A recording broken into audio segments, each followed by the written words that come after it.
Hello আসসালামু আলাইকুম, welcome back to my channel আনহার রান্নাঘর। বিরিয়ানি পছন্দ করে না এমন বাঙালি খুব কমই আছে।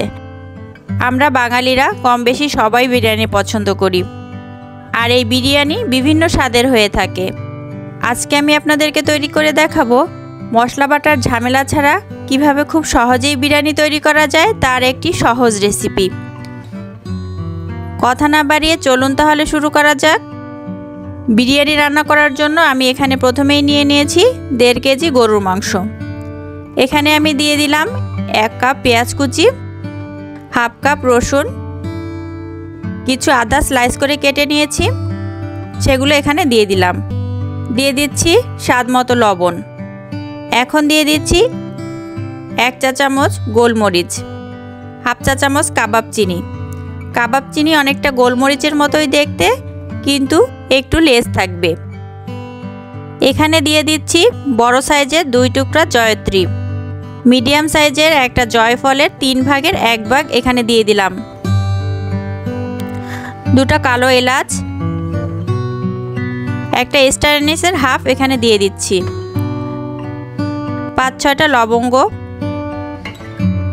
2টা তেজপাতা, 4টা এলাচ, আর এখানে দিয়ে দিচ্ছি 1 কাপ টক দই, যেটা আমি ভালো করে ফেটিয়ে রেখেছিলাম। এখন এই সব উপকরণগুলো আমি ভালো করে মিক্সড করে নেব।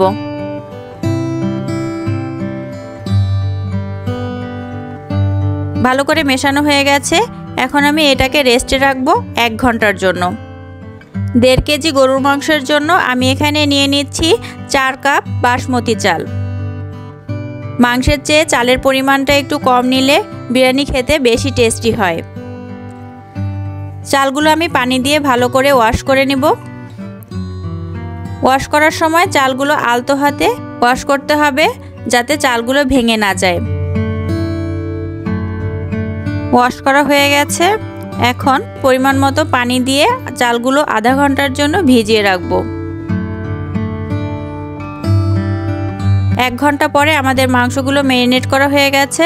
এখন আমরা এই মাংসগুলো রান্না করে নেব। রান্না করার জন্য আমি কড়াইতে দিয়ে দিলাম হাফ কাপ তেল। এখানে দিয়ে দিলাম 1 চা চামচ শাহি জিরা, 1 টেবিল চামচ পেঁয়াজ কুচি।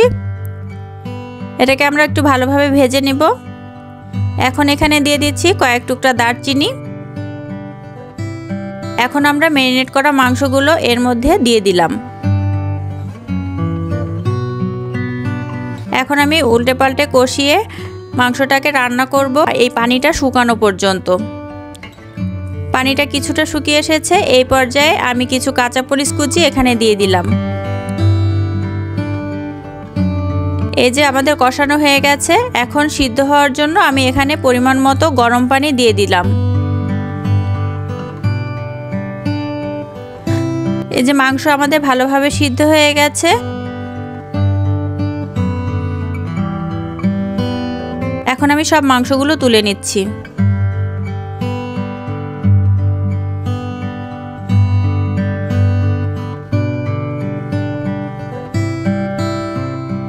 এই যে মাংস তোলা হয়ে গেছে। এখন আমি এই মাংসের স্টকটা একটা স্টেইনারের সাহায্যে এভাবে আমরা মশলা থেকে মাংসের স্টকটা আলাদা করে নিলাম। এখন এই স্টকটা আমরা একটা সাইডে রেখে দেব। এখন একটি প্যানে আমি দিয়ে দিলাম 2 টেবিল চামচ ঘি। এখন যে মাংসগুলো আমি তুলে রেখেছিলাম সেই মাংসগুলো এখানে এই ঘিয়ের মাঝে মাংসগুলো আমি ভালো করে ভেজে নেব। ভাজা হয়ে গেছে। এখন আমি সব মাংসগুলো তুলে নিচ্ছি। এই যে তোলা হয়ে গেছে। এখন আমি কড়াইতে দিয়ে দিলাম 2 টেবিল চামচ ঘি, হাফ চা চামচ শাহি জিরা, 3 টুকরা দারচিনি এবং 2টা এলাচ এবং হাফ কাপ পেঁয়াজ কুচি। এখন এই উপকরণগুলো আমি ভালো করে ভেজে নেব। ভাজা হয়ে গেছে।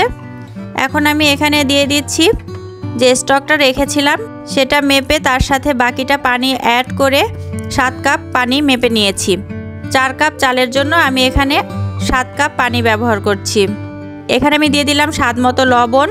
যেহেতু আমরা টক দই ব্যবহার করেছি তাই আমি টেস্টের ব্যালেন্সের জন্য দিয়ে দিচ্ছি 1 চা চামচ চিনি। এবং 2 চা চামচ গুঁড়া দুধ। পানিটা ভালো করে বলক উঠে এসেছে। এখন আমি ভেজানো চালগুলো এখানে দিয়ে দিলাম। এখন আমি একটা ঢাকনা দিয়ে ঢেকে দেব। পানি আর চাল যখন সমান হয়ে যাবে তখন আমি এখানে মাংসগুলো অ্যাড করে দিচ্ছি।